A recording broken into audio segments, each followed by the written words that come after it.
Hi, I'm Mike Winkler, and I'm the Principal Managing Broker for CBBain in Issaquah, Washington. And I'm E.J. Bowles. I'm the Principal Managing Broker for CBBain on Mercer Island, Washington. In our last video blog post, we talked about negotiating the inspections, and so one of the most difficult things about negotiating in anything with regards to real estate is keeping emotions in check, staying on task, and not allowing personalities to really kind of skew the outcome. And frankly, that skill is one of the qualities of a broker that I think we look for. So let's talk about the qualities of a broker. Good segue into the topic today, Mike. One of a principal managing broker's main functions is to bring new brokers into the business. Natural attrition alone in terms of people retiring or being relocated can create openings, a number of openings in a branch.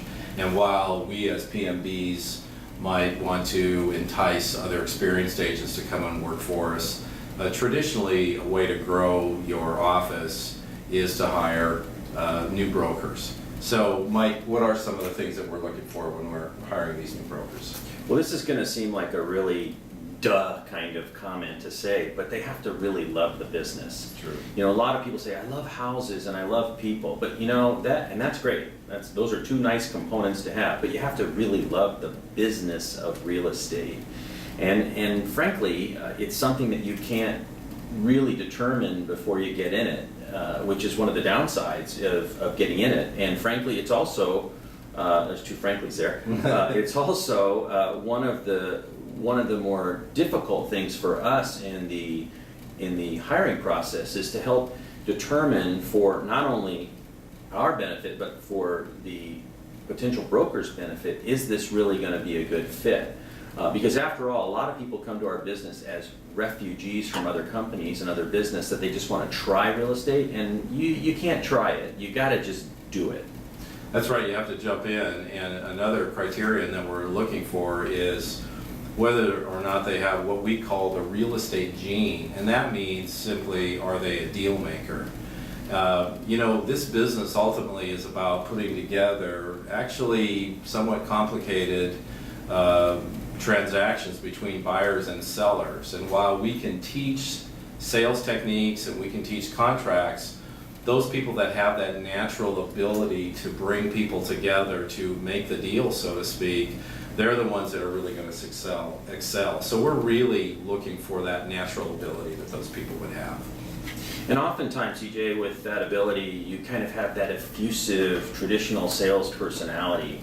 And while that's desirable to some extent, getting back to the comment about the refugees, a lot of times the folks that get into real estate come from other companies, and I'm not talking about real estate companies, but I'm talking about corporations where they're employees and they have someone who's really kind of leaning over their shoulder every day with judgment on their work product. Well, in real estate, your work product is demonstrated by your paycheck. Exactly.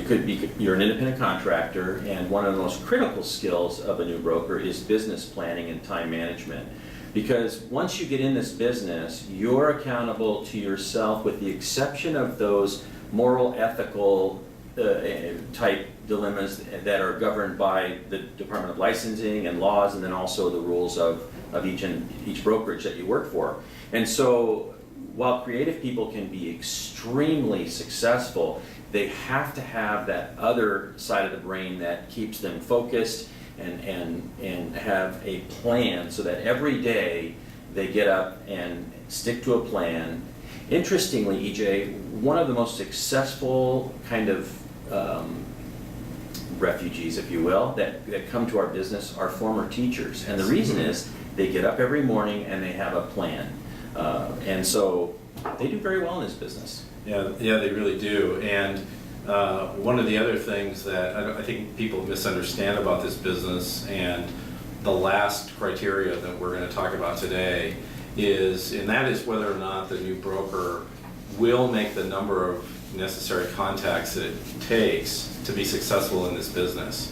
So what we're looking for are people that will network with their family and families, their friends, and their acquaintances, and also meet new people to increase the number of people in that network. Because, quite frankly, real estate is a contact sport. So unless you're contacting people and talking to people, you won't make it. And that's probably the number one reason that people fail, is they simply don't make enough contacts to keep their business going. Well, EJ, one of the great things about CBBain is that we have a comprehensive program. In fact, we've talked on many of our blog posts about the 11 segments of the agent development series that we wrote and that we teach within the company. So as just an example of that, one of the things that we talk about is our sphere of influence management, which illustrates the point about being a contact sport. So you have your basic business planning, and then you've got your sphere, which is just the people that you know, which right. include your family and friends and former and business acquaintances, etc. And then you have to determine, will they support your business plan? And if they don't, you have to go to the next level, which is prospecting. Mm-hmm. And then, of course, it all results in personal contact, because that's where it has to go. So those are the kinds of things that we talk about. They seem elementary, but they get quite complicated, because you have to manage all of it, and you have to make it all work, and it's like a big puzzle. It's quite fun, but it is work, and that's where the rubber hits the road. So if you're interested in seeing if you have those qualities and traits that we've talked about, click on the meetup button on the blog, and one of us will get back to you. I'm EJ Bowles. I'm Mike Winkler. Till next time.